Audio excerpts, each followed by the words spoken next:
There was a recent change to the gig, Okay. but I'll explain that in the presentation. So it's just us, and we will proceed with the Therapeutic Childcare Grant Program. It is July 28th, 2023 at around 11:06, and we're here to discuss the grant application and gig for Therapeutic Childcare Program.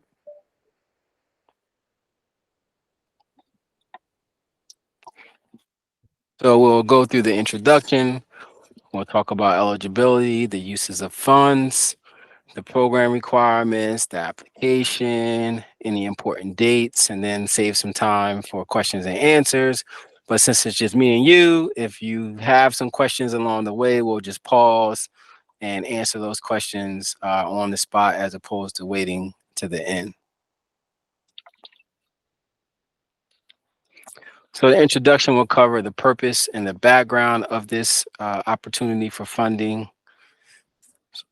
So, as you know, Diane, and Matthew probably did not know that this used to be called the Medically Fragile Program years ago.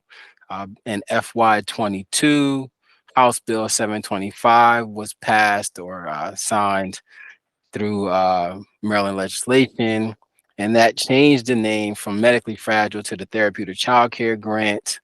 And it also gave us a lot more money to work with. And this grant will provide funding opportunities for nonprofit and for profit health or medical based childcare centers in the state of Maryland.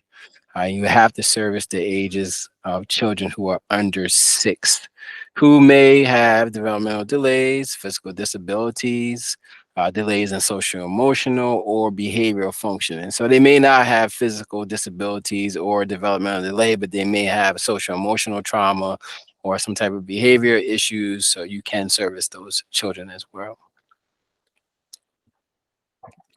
So this is the change in the gig.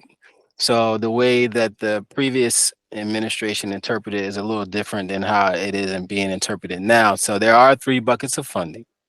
There is the first bucket of the 1.2 million. There's the second bucket at 1.9 million, and then there's the new provider or additional children bucket of 500,000. Here's the change. I previously thought that it would be the amount of state dollars that a existing program had prior to the legislative change.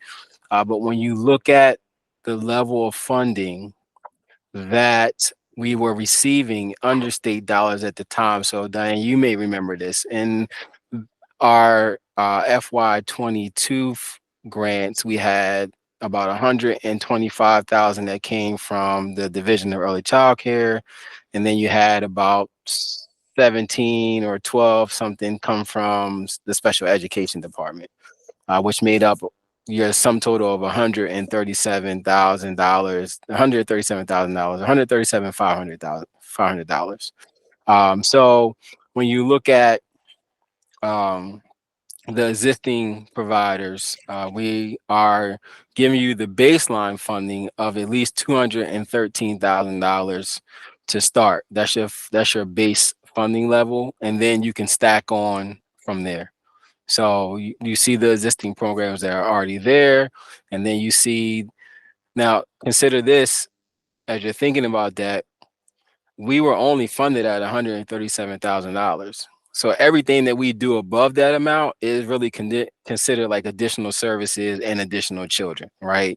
So if your baseline budget, when you're thinking about your budget narrative, and we'll go into the budget narrative, but as you're thinking about, if you know your base is 213,834, right? That's your base. What can you get done just for that? That may leave some children out of that equation.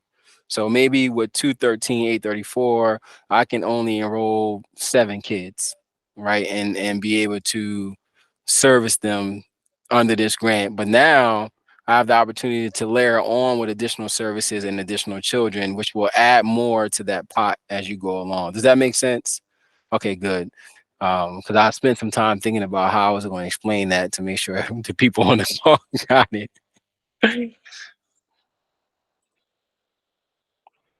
The eligibility for this opportunity It's designed for medically based childcare facilities, those that have the capacity to do that, and it has to have the sufficient qualified staff and equipment that's needed for those who are have these medical issues or developmental challenges. So the first thing that's most important is that you must be a licensed childcare provider in the state of Maryland. And then the second thing that's most important is that you have to show alignment with the national standards of systems of care for children and youth with special health care needs. Now, in the past, you may not, and I know some existing programs because I've spoken to them, hit every tier of these standards, but you do some of them at some capacity throughout the cycle of the grant. So just aligning where you do fit those indicators in your grant application is most important. And then it's the fun part where we talk about the activities that support the children that you'll be servicing under the Therapeutic Childcare Grant. So, acceptable uses of funds. We all know salaries and wages and stipends are covered. We all know that services for enrolling children with various disabilities is covered. Contracted services is covered. If you're doing some type of evaluation service of a child or the program, no more than 5% of that funds can be requested for that. You can use additional services for enrolled children with special needs. If there's any specialized equipment that's needed or other approved capital expenditures. So when it says other approved capital expenditures, because you are working with those who may be medically fragile, for lack of another word, or have a severe disability, a medical disability, your playgrounds have to be soft. We won't replace your whole playground, but you may be able to use funding to maybe patch the playground area where the soft area has, like, worn down or something like that. So when it comes to the approved capital expenditures, you basically would email the program manager and say, hey, this is what I may need to do with funds, and then that will either be a discussion of approval or why you would not be able to use funds for that way. But either way, with the approved capital expenditures, as long as you reach out to the program manager, myself, and just run it by me, and we have a conversation before approval, then that's perfectly fine. Of course, materials and supplies, and then any travel expenses that are incurred are eligible uses of funds. Prohibited use of funds is supplanting existing services. And so what that means, and I'm explaining to people who may view this video after Diane and I get off the call, this means that you cannot use this new funding that you receive on the Therapeutic Childcare Grant to replace funding that you're currently using from another source. So for instance, if you are already using funds to pay rental space under another funding stream, and then you are awarded this grant, you can't then now say, well, I'm not going to pay the portion of the rent or the building fee out of that funding anymore. I'm going to pay out of this new funding I just received. That will be considered supplanting. This grant is to supplement and not supplant major capital improvements. The example I gave earlier is that you have a playground that's in disarray. We may be able to use funds to make some minor capital improvements, but in terms of just saying, I'm going to get them a whole outfitted new playground from ground up, or I'm going to, I just got this space and I want to put some partitions in for kids. Like, those are things that we would not do. And then any costs incurred prior to the approval of the grant. And what that means is that typically we like to have these grants out on July 1. Of course, we're almost in August, so it's not going to happen. But when you get your award letter, it will be dated July 1. So any costs that you've incurred from that time period up until you get your NOGA, you can be reimbursed for if you are awarded the grant. But you should not incur any costs prior. You should not anticipate being awarded, therefore running up a bill that you may not get paid if you are not actually awarded this grant. So just think about that as you are starting to implement services. And here are the program requirements and that should go into your proposals.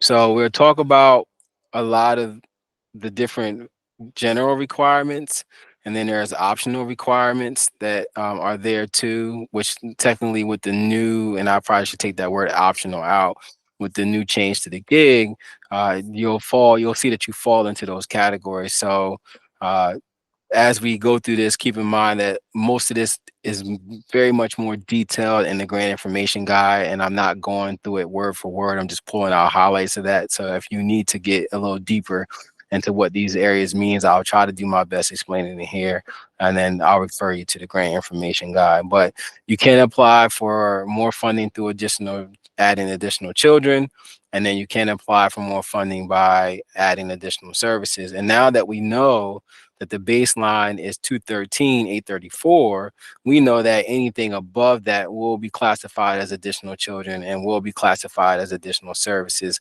Therefore, you probably will be completing those areas in your application, depending on the level of funding that you are seeking. And I should go back and say, when we get to the budget, but I'll just say it now too, like your level of funding is based on the need of your program, right? And what you feel you can do in terms of enrolling children, servicing families. We were flat funded for a long period of time, and now we have access to a greater amount of money. So, I'm not saying like aim for the moon, but at the same time, I'm saying like, find that sweet spot where that amount of money is going to have a real impact in your areas, because we don't have a lot of programs like these. So of course we want to maximize and make sure that the programs we do have are being fully supported. So just think about that as you are thinking about your level of funding and what you want to be funded as for this grant opportunity. So these are things that you must have in your proposal: require qualified staff and any equipment that's needed for children. You have to have an assessment intervention as per the child's individual IEPs or their group play or therapy plan. So if you're servicing those kids, most times staff will be trained in medication administration. That's a requirement to make sure that they're trained in that. You have to be able to do consultations, training, and professional development for staff. So we want to build the staff's capacity. How are you sending them for PD? How are they earning credits? How are you keeping them up to date with the most relevant information? How are you providing consultation to them or meeting their mental health needs? Because we know these jobs can be a little stressful as well. And so you want to focus some money on making sure that that's happening as well. Cost of providing services should be in there. How much is it going to cost? And there should be a minimum of 25% in matching funds.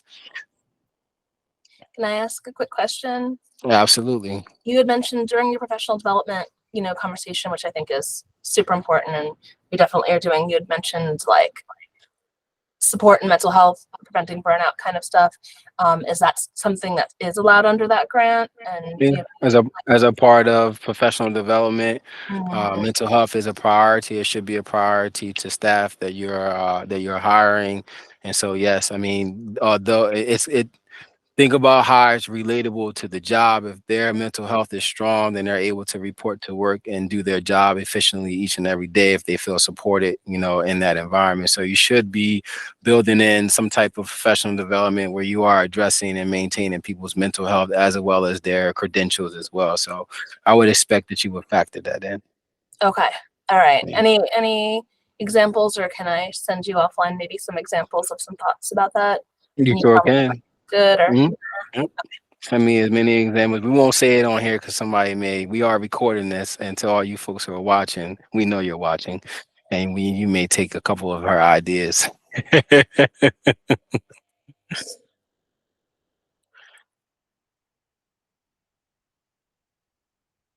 So as you're thinking about stacking on those additional children that are going to come above that 213,000, you want to have in the application that's going to be specific areas for you to document the need for the additional children with special needs or behavioral issues or social emotional issues. You can put the children there too.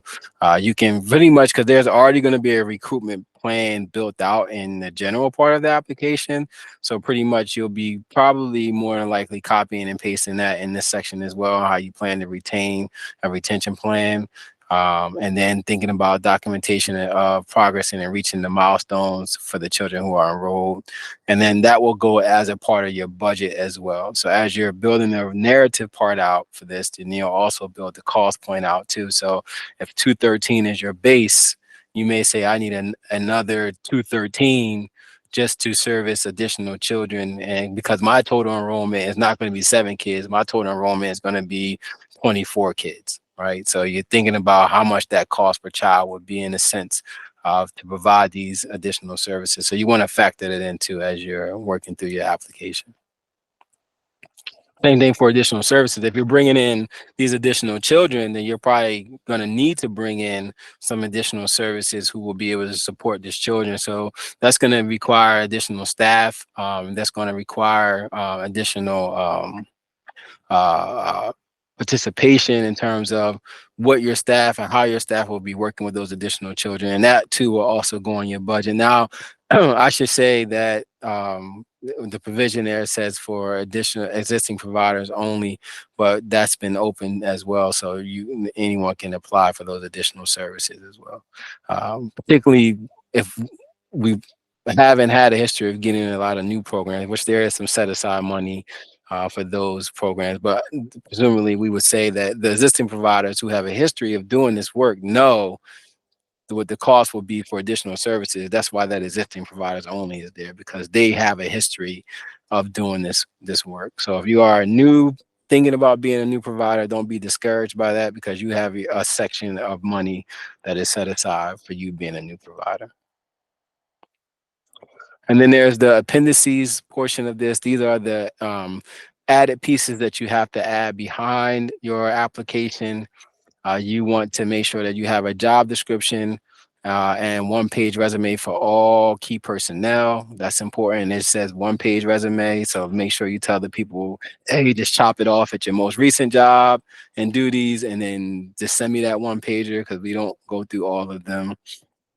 Some letters of commitment, if applicable, or MOU if applicable. Sometimes you may have some MOUs in place with some community partners. Sometimes you may be building those in the process of, or you have people who are supporting you and want to send a letter of commitment saying, hey, I know this program does an amazing job. We want to throw our support behind them.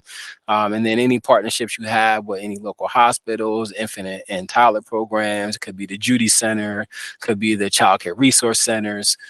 You have a ton of other nonprofit and for-profit programs around you that you may want to partner with for the children and families that you're servicing, particularly around, Judy Centers offer a lot of family engagement. So, partnering with them. So you have activities that you could send your families to in partnership.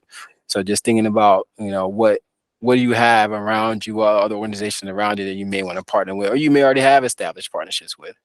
Evidence that you are a nonprofit 501c or for-profit program. Evidence that your facility is licensed. So if you have your child care license, you have to send a copy of that.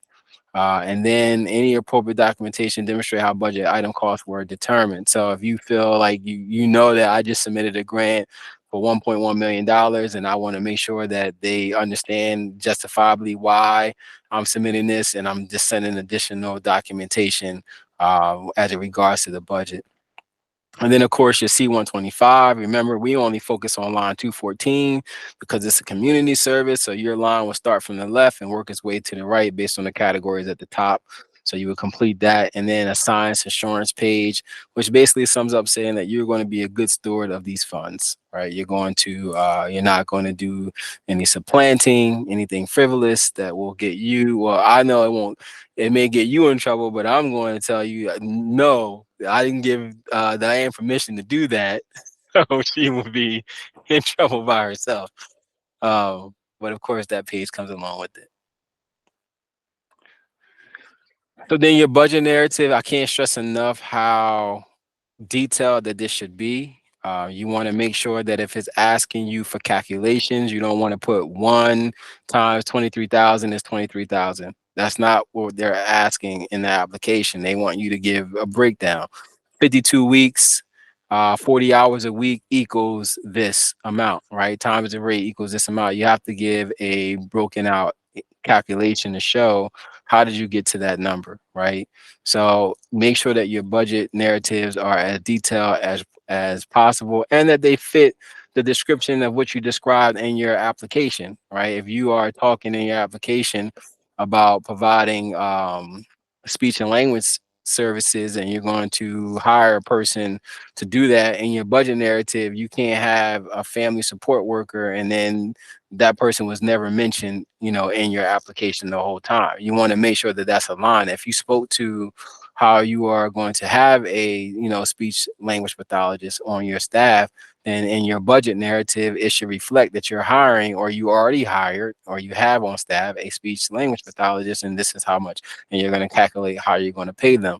So that's going to be very important. Don't You can easily lose out on points by not being detailed in your budget. So you want to make sure that all costs described in your budget narrative should appear in the budget narrative. So whatever you wrote about should be in the budget. All right. And it should have those corresponding itemizations so that we know, or the reader knows, that this goes with what they said here, here, and here. And you want to make sure that you explain how the line items costs were estimated and how the budget cost is effective. There will be boxes there for you to describe that.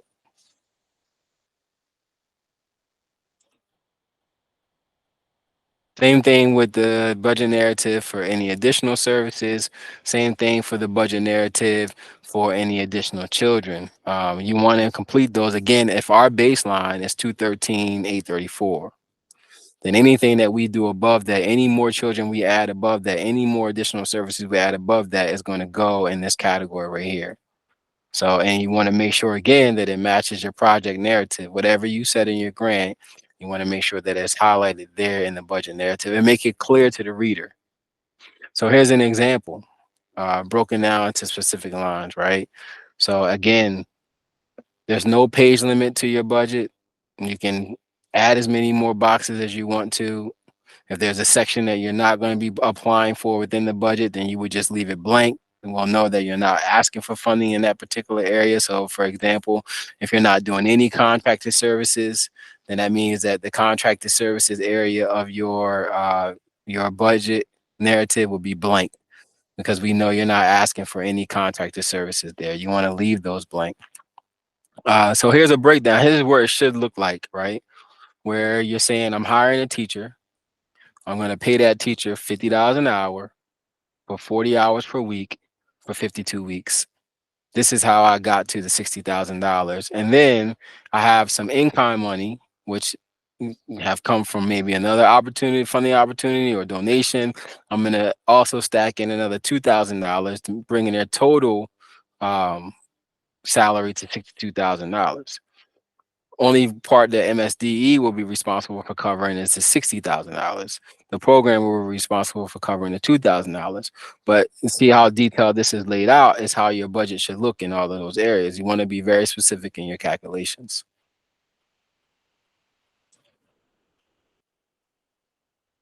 And there is a lot of reports that are due with this grant opportunity because we're currently being tracked through legislation.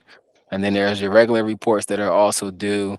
So we have our monthly interim reports that's due the last day of each month. I'm kind of thinking about changing that a little bit because that's a lot for the program, to be honest.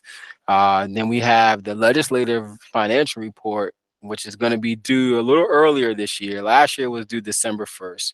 This year is going to be due the November 1st, only because we need to be able to generate the report, have it passed through a ton of hands here for leadership, and before it's approved and sent to legislation. So you'll get that template probably early on. As soon as these grants are awarded is probably when I'll send the template to all of the grant programs who are awarded funds so that you have that, can begin to start thinking and processing and working on that document.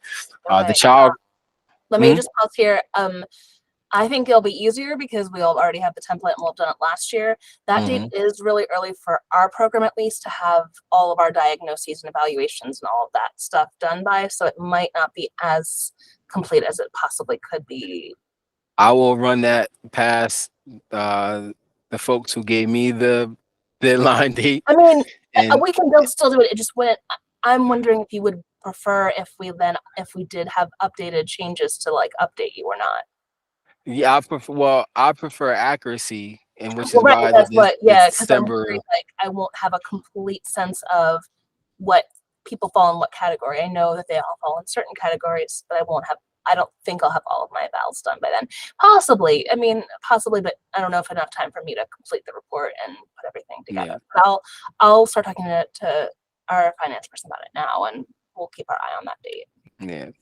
No worries. I mean, it won't hurt me to ask and just articulate what you just articulated to me in terms of when you get kids enrolled and getting their screeners done so that you know where they fall, how you're going to service them, and the plan of action for that particular individual child, and then what services are you going to attach to that child, which may cost more money, which would drive up how much it costs to service this age child with this type of diagnoses. No, I get it for sure. So it won't hurt me to ask. I can't guarantee you to change, but I will certainly ask because no, there was a little. This on our end? We want to make sure we get the report in on time, and they want to make sure the right eyes get on it before. So I think I agree with your first sentiment. It will be much easier because you know now how to go about constructing it and doing it. It's just a matter, is that enough time to be able to do all my screeners and get what information I need for the report. So I'll certainly bring that up. The child progress reports are due 4 times a year, and I'm thinking, Diane, to combine that with the interim progress reports, or I may say just send a progress report when you interim progress report when you invoice, because everyone invoices at different times. That may be a better way because that the progress interim progress report really gives me a sense of where you are in your spending, how much you've drawn down so far, and what's the spending plan, and gives me a quick snapshot of some things that have happened during that time period. So we'll figure that out. We may not need that on a monthly basis because some programs will invoice monthly. So let me work through some logistics of that to ease the burden on the programs. And then if all goes well and there's no grant extensions or amendments extending the grant, the final report will be due August 14th of 2024. And for any potentially new program that's listening or will be listening and are interested in applying, you will get these documents sent to you if you are awarded the funds. So if you are awarded, you get a whole grant forms packets, which have all your report types in there. I will send you or the legislative report that you will fill out, and then the child progress report. So you'll get all of these. You may not be familiar with these documents look like, but you do receive them upon being awarded funding. And we just talked about the legislative report, so I'm just going to double back on it. It's to tell you more about what it is. So when legislative passed and House Bill 725 gave us this abundance of money, which was $3.7 million to disperse amongst the programs we have and to encourage new programs, we have to now report to them the cost of providing services to a child who has developmental delays, the physical disabilities, or delays in social, emotional, behavioral functioning. The same things I listed when we first had this conversation. And we want to know the sources of funding received by the provider. So although all of the money may not be coming from MSDE, if you have other sources that are supplementing the MSDE money to provide for services, then you can list it. You will be able to list it there as well. Although we want you to think holistically about what it would cost for MSDE to consume all of those services, that you're not relying on outside entities to be able to do that, but you currently may be, or the program currently may be, or will be. So we're required to gather that financial data. We're required to report that to the legislative, which will go into session at the end of this year. Now, the good news is that this is year 2, and we were only asked to do it for 2 years. So unless they make any changes or come back and ask for more information, which is quite possible, then we won't have to report this again after this year, unless we're asked to report it again. So this will be the last year of hopefully the last year of the legislative report.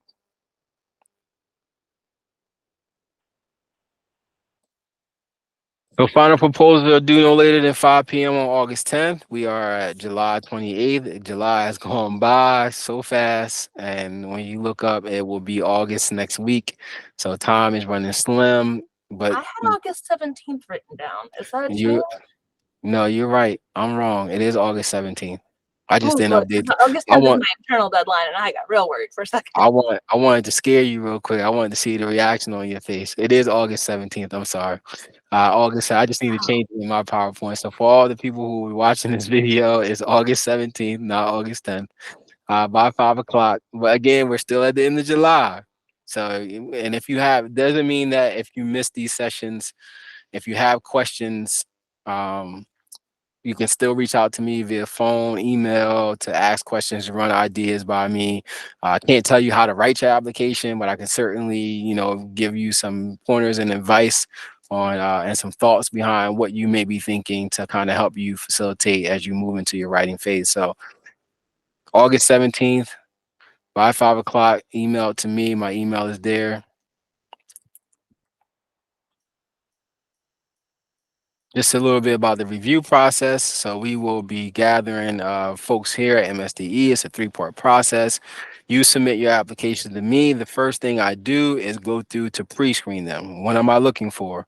All of the elements that are required in the grant to ensure that you have completed them and ensure that you have submitted all of the pieces in the appendices that are supposed to come with this.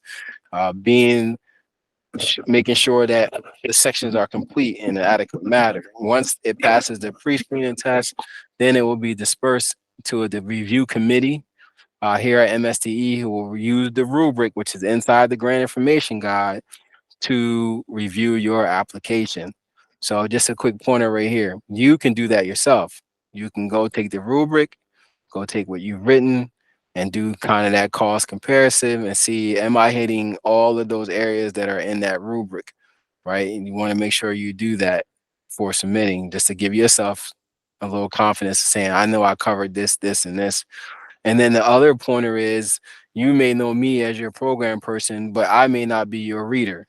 So don't assume that, oh, Don knows the program. He knows what we do. He knows how we do it. He'll get it if I put it in there like this. Don't assume that. Approach this as if I'm not the one who will be reading and evaluating your grant application, that you don't know who the reader or what their background may be. They may have no knowledge of therapeutic childcare services and they're reading your application for the first time. You have to paint that picture on the canvas so that they understand what services you are providing, why you're providing those services, and who you're providing those services to. So that's the best words of encouragement that I can give you in that aspect. And then once that's done, the scores have been tallied, then the final approval awards, the congratulations letters will come out, and then the NOGAs will begin the process. Now, once you get your congratulations note, letter, then that typically means go ahead and move forward with your program. It just takes some time on our end for NOGAs to clear the system. So if you're comfortable knowing that NOGA is coming, then you can move forward. Some programs are comfortable with that. Some comfortable programs will want to wait until they actually officially get the NOGA before they start doing anything, which is perfectly fine. We have one more important date left in terms of the customer service session. That's August 4th. So if you know anyone that you feel should hear this information that did not show up today, or if you're out there and you are listening to this and say you'd rather show up and see me virtually give it live, then August 4th will be your date between 11 a.m. and 12 p.m. And that's it, friends. Unless you have some questions, can't ask me if you're not here. But if you have questions, I'm available via phone, email, if however you need to reach me to answer your questions. I am available to help you as much as I possibly can.